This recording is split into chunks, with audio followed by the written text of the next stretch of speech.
Hello everyone, I am English Phobia and today I am going to reduce your phobia of speaking English. Yes friends, you heard me right.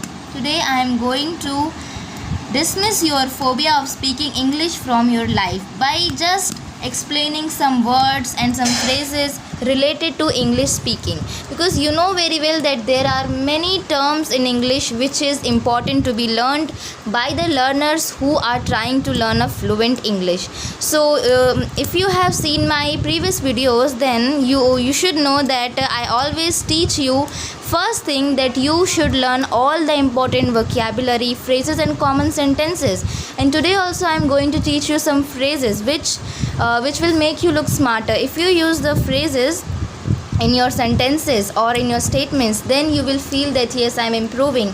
Or not only you will feel, the peoples who are hearing you will also feel that you are improving in English language. And also there are so many phrases which can be used in the daily life, so you will get the practice also, and you will also get the chance to practice all the phrases in your sentences. So I would prefer you to use all the phrases which I am going to teach you in your daily life speaking. So stay tuned.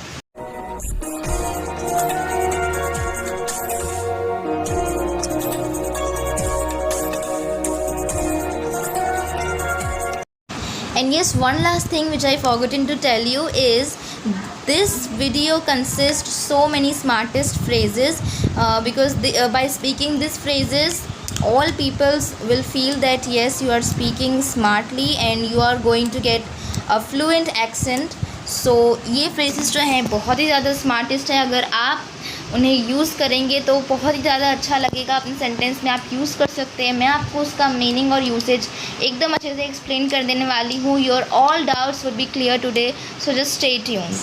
So these are the phrases for which you are waiting. ये हैं हमारे सारे phrases. आप इन्हें एक साथ मेरे साथ रीड कीजिए. To pretend, back out, found it, regardless of, go through, when it comes to, fall apart, keep on. तो guys, I know very well that you must have heard this phrases before, क्योंकि सुना तो होगा ही. These are very common, but शायद आपको इसका meaning नहीं समझ में आ पाया होगा. तो आज मैं इसके मीनिंग के साथ साथ इसके यूजेज को बहुत अच्छे से डिटेल में एक्सप्लेन करने वाली हूँ. So your all doubts would be clear today, तो स्टे ट्यून्ड. तो पहला फ्रेज़ है टू प्रिटेंड. इसका मीनिंग होता है दिखावा करना, दिखाना, जताना, या फिर आपने कई बार सुना होगा शो ऑफ. तो इसका मीनिंग सेम है, टू प्रिटेंड. सेंटेंस देखिए, don't try to pretend that you are smart. ये एक बहुत ही सिंपल सेंटेंस है. इसका ट्रांसलेशन भी लिखा है आपके मदर लैंग्वेज हिंदी में. आप इसे मेरे साथ रीड करें. यह दिखाने की कोशिश मत करो कि तुम होशियार हो. Don't try to pretend that you are smart. ये दिखाने की कोशिश मत करो कि तुम होशियार हो. तो इसी तरह से टू प्रिटेंड इस फ्रेज़ का यूज़ किया जाता है. और अगर आपको सब कुछ समझ में आ रहा है, then I would request you that please comment us below in the comment section. आपको जो भी सेंटेंस दिमाग में आ रहा है इस फ्रेज़ को लेके, use this phrase in your sentence and please let us know which sentence have you made. और हमारा अगला फ्रेज़ है बैक आउट. बैक आउट, इस फ्रेज़ को देख के समझ में आ रहा है बाहर निकल जाना, हट जाना. तो इसी से मिलता जुलता इसका मीनिंग भी है मुकर जाना, यानी किसी चीज़ से रिफ्यूज़ कर देना. रिजेक्ट नहीं होता है ऑफ कोर्स. मुकरने का मीनिंग होता है कि आपने हाँ कह दी है. येस, यू हैव परमिटेड, लेकिन हाँ कहने के बाद किसी चीज़ के लिए आप उसे ना कह दो, यानी मुकर जाओ बात से. तो उसे हम कहते हैं बैक आउट करना. आइए अपना सेंटेंस देखते हैं. You will have to promise us that you won't back out from our deal. इसे तोड़ के समझने की कोशिश करते हैं. Let's break. You will have to promise, यानी तुम्हें प्रॉमिस करना होगा us, यानी हमें, that कि you won't back out, तुम बैक आउट नहीं करोगे, from our deal, हमारे डील से नहीं मुकरना, मतलब बैक आउट मत करना. So this was the simple meaning of this phrase. और आई थिंक आपको हमें कमेंट करके भी बताना चाहिए कि आप इस फ्रेज़ का मीनिंग समझे हैं या नहीं. और ये आप कैसे बताएं? Of course you will write a sentence using this phrase. This is a very good idea to check your self. तो आप चाहें तो सेंटेंस अपने नोटबुक में भी लिख सकते हैं और अगर आप चाहें कि हम आपका सेंटेंस चेक करें तो आप हमें भी कमेंट कर सकते हैं। और इसी के साथ देखते हैं हमारा next phrase which is founded. तो फाउंडेड का सिंपल मीनिंग आपको पता भी है, ढूंढना, लेकिन इससे हम कैसे यूज़ करते हैं, पाना। जैसे हम कहते हैं ना कि मैंने पाया कि आज हम लोग एक गुफ़ा में थे सपने में, तो कुछ भी आप अगर ऐसा इस सेंस में कहते हैं पाया, तो उसे एक फ्रेज़ की तरह भी यूज़ किया जा सकता है इंग्लिश में बहुत ही आसानी से, इवन बहुत ज़्यादा अच्छा भी लगेगा अगर आप ऐसा कहेंगे तो देखते हैं। I thought science is an easy subject. मैंने सोचा कि साइंस एक ईजी सब्जेक्ट है। बट नाउ, पर अभी, I found it very hard. अब इस सेंटेंस में देखेंगे I found it very hard, इसका मीनिंग है मैंने पाया कि वो बहुत हार्ड सब्जेक्ट था। I found it very hard, तो आपको इसी तरह से यूज़ करना है। कुछ और सेंटेंस अगर आप बनाएंगे तो आपकी प्रैक्टिस होगी और आपको इस फ्रेज़ को कैसे यूज़ करना है, बोलना है, ये भी समझ में आ जाएगा। तो चलिए आज ही से प्रैक्टिस स्टार्ट कर दीजिए। चलिए हमारा जो नेक्स्ट फ्रेज़ है वो हमारे सामने है, रिगार्डलेस ऑफ। अब अगर आपको ये दिखने में और सुनने में हार्ड लग रहा है तो मैं आपको बता दूं कि ये काफ़ी इजी है। नीचे सेंटेंस भी लिखा है, हम उसकी हेल्प से इसे समझेंगे। और इसका मीनिंग मैं आपको बता दूं, रिगार्डलेस ऑफ का मीनिंग है जो भी हो या चाहे जो भी हो, या फिर ऐसा हो सकता है। देखिए सेंटेंस देखिए तो आपको जल्दी समझ में आएगा।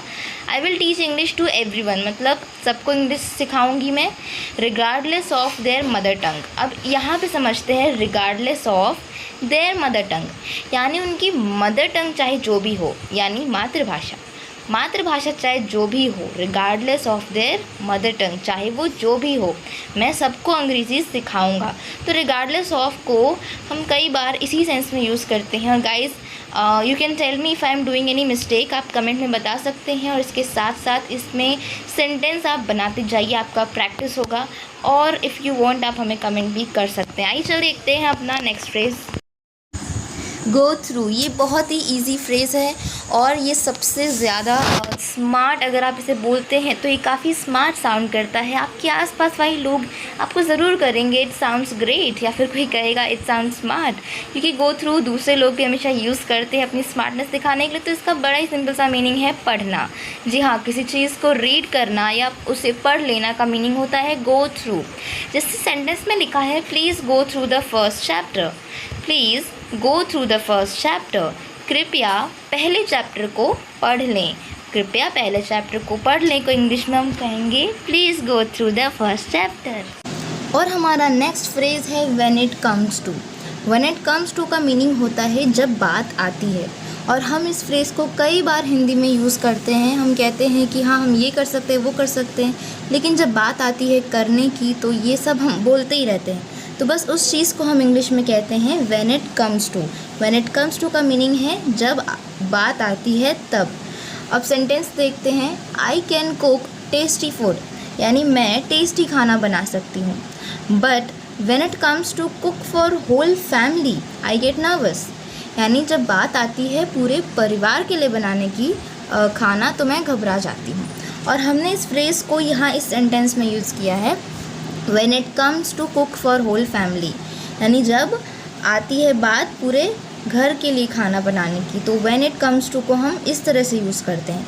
और इस फ्रेज़ के साथ कई सारे सेंटेंस बोले जाते हैं बिकॉज़ ये फ्रेज़ बहुत कॉमन है। और अगर आपको इसका मीनिंग पता चल चुका है तो आप हमें कमेंट में कोई सेंटेंस बना के भी भेज सकते हैं। I know you will never let our team fall apart, इसका मीनिंग होता है मैं जानती हूँ तुम हमारी टीम को कभी भी अलग नहीं होने दोगे। और इससे आप समझ चुके होंगे कि हमारा नेक्स्ट फ्रेज़ जो फॉल अपार्ट है उसका मीनिंग क्या होता है, अलग अलग हो जाना। फॉल अपार्ट यानी गिर के टूट जाना या बिखर जाना, अलग हो जाना। इस सेंस में हम हमेशा इस फ्रेज़ को यूज़ करते हैं। ये भी बहुत ही कॉमन फ्रेज़ है। फॉल अपार्ट का मीनिंग होता है I know you will never let our team fall apart, जिससे हमें पता चलता है इसका मीनिंग है अलग हो जाना।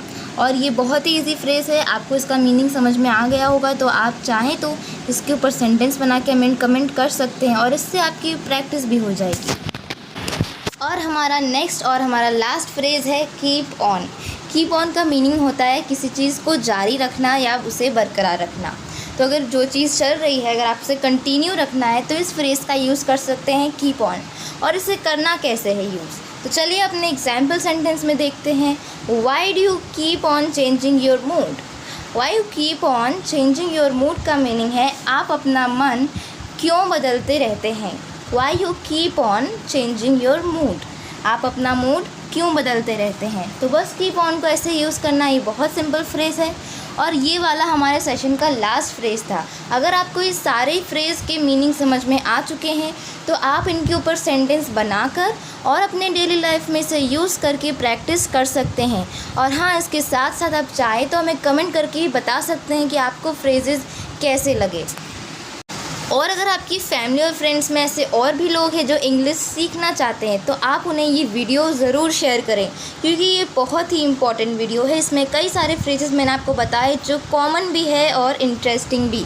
और साथ ही साथ हमारे चैनल को कर दीजिए सब्सक्राइब, लाइक, कमेंट।